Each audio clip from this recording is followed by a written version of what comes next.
Hi, my name is Jim Morgan, home-based woodworking business owner.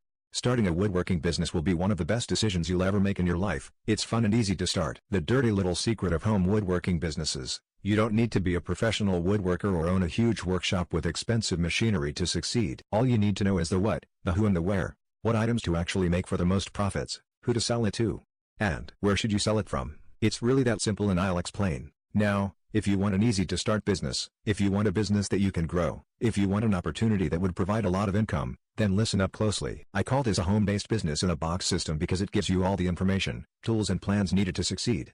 The projects that sell fast and can make you money over and over are simple to build. Even if you have no prior experience, with this guide, written and audio, and a willingness to learn, you could soon be enjoying a profitable and enormously satisfying career, or part-time job, doing something you love. Click the link in the description for all of my details.